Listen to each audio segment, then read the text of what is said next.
Hello and welcome to the first tutorial in a series for new players to Nebulous Fleet Command. I couldn't find anything on YouTube to help explain the game, so I thought I'd make one.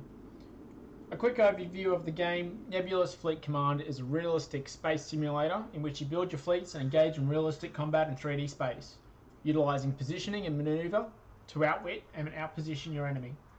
I found the shipbuilding to be more in depth than Stellaris, and the combat to be the logical successor to Star Wars Empire at War.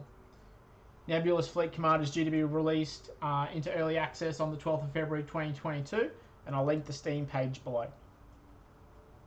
This tutorial will focus on movement and positioning. These concepts are also covered in the in-game tutorial, which I encourage you to play.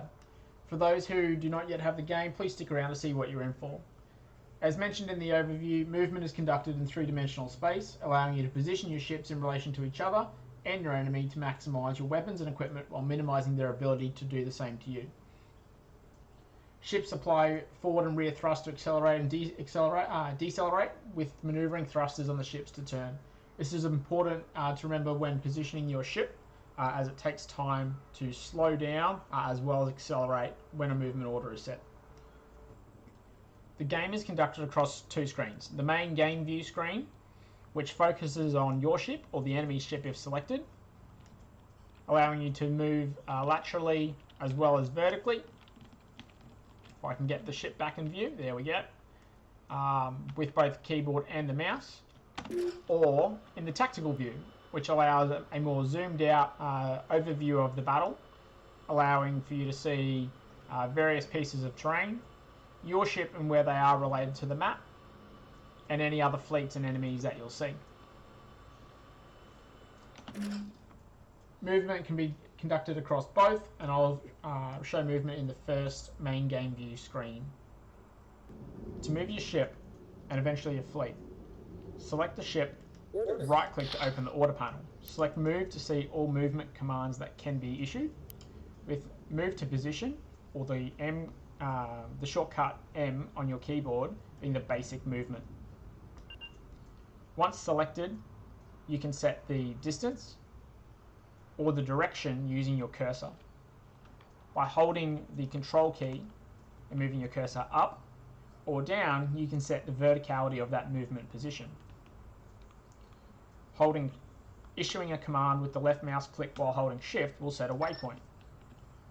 When setting a waypoint, the waypoint will originate from the previously issued position, allowing you to set multiple movements within one order. Here we're going to move up, across, and then down. Using left click will set the final movement. Note, the thrusters, both the rear main thruster and, if I scroll back, the manoeuvring thrusters will manoeuvre the ship into position. You can see here the ship has gone up, accelerating, decelerating in order to turn, and applying its movement thrusters as it comes back down.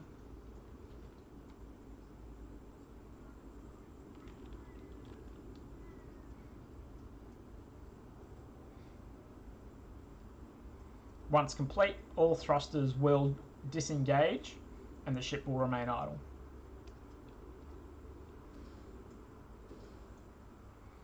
The same movement order can be set in the tactical view. By opening the tactical view with the default spacebar, the ship will be shown on a galactic plane with increments in kilometers, showing how far the concentric rings are from the main ship. You'll note this orange line which shows the verticality of the ship in relation to the terrain. To issue an order, it's the same way as before. Right click, select move, and move to position. The ring will be displayed, allowing for distance, direction, and verticality. This time, as we go up and down on the vertical plane, we'll see the orange ring move, showing our relation of the intended movement in relation to the terrain piece. Note as I come down here, the smaller asteroid or secondary asteroid also has the same mark shown. Therefore, if I'd moved or set this movement command in between both, I should be positioned somewhere in between the main asteroid and the secondary asteroid, about halfway down. If I select or issue this movement order with the left mouse click, we will see, we can zoom in, we can see the ship start to maneuver into position on a downward trajectory, with the little dots indicating both its previously plotted or its previous positions, with the distance between each dot indicating how fast the ship is maneuvering. Speed is shown down on the little dashboard at the bottom, currently at 20 miles per second. Could be meters, I'll have to check. Speed can be set using throttle. Throttle can be set to 1/3 speed, 2/3 speed, full, which is default, or flank. Flank is emergency speed with a bit of extra boost. You'll see that we're now moving over 20 miles per second, or meters per second. The longer this is used, the greater the chance to damage your engines. So use this sparingly. As you can see over here, we're starting to damage. I'll have a further episode on damage control. Now we will set this back to full, reducing the speed back to about 20 meters per second. You can close the tactical view by pressing the spacebar. As we can see, the ship is moving on a downward trajectory in between the secondary asteroid and the primary asteroid. Another view from the tactical map.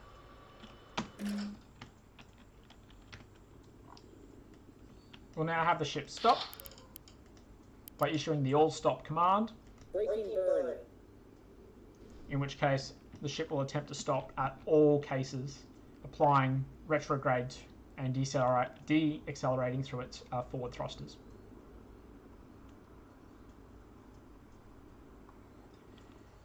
There are other movement orders that you can issue. Again, right clicking, opening the order panel and going to move. We can set heading. Heading allows you to change the direction of the nose of the ship. Using the same principle as movement, we can set the direction on the horizontal, sorry, or by holding control, apply vertical. In this case, we'll just set it horizontally to bring the ship's nose back to level. And the ship will move its thrusters into position. Note, if any subsequent movement orders are given, for example, if we were to set a movement order to the north of the current ship, it'll attempt to maintain the heading forward, even as the ship moves in the intended direction. Ships can also be issued a roll command, in which the ship will attempt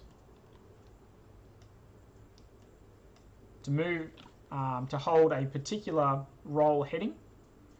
Currently, the ship is upright.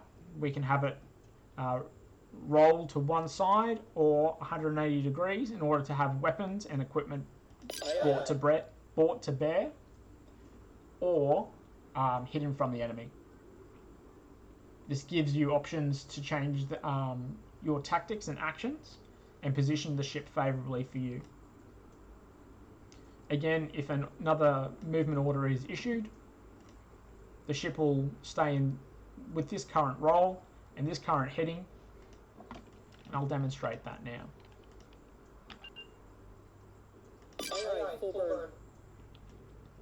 Note that this won't be as fast because the main engines are not engaged, so we're just using maneuvering thrusters. This can be cleared and reset by pressing clear heading and roll, in which the ship will then right itself back to its natural position, being upright. Another order that can be issued is orbit, allowing you to circle around a specific location by setting the orbit anchor, the position you want to orbit. and how far you want to orbit around that desired position and in which direction. Note I can change directions by going to the opposite side of the circle and changing the direction of orbit by holding control and adding that verticality. In this case we'll do a small orbit. Let me just set that, there we go, for demonstration purposes.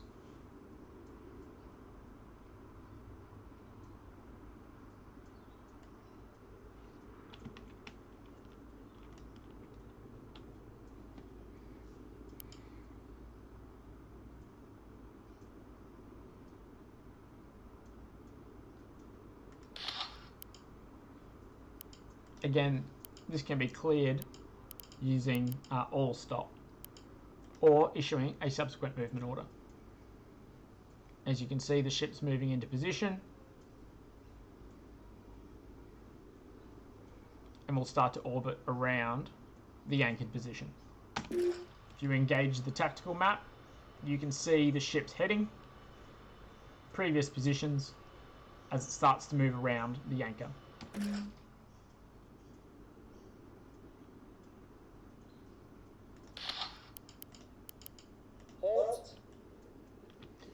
Finally, ships can be set into formations, and I'll have another video on this, on how to set formations, move in formations, and both in the editor and during combat.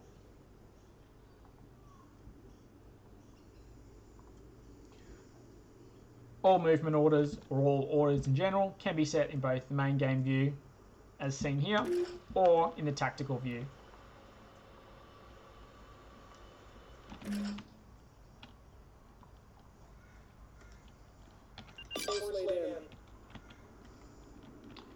Look, that ends the first tutorial. Thank you for watching. If you enjoyed, please stay tuned for the next one. If you are an experienced player and have been playing this, please add any other tips you have down below in the comments, or provide any other tips that you've learned over the last couple months as we continue on towards release.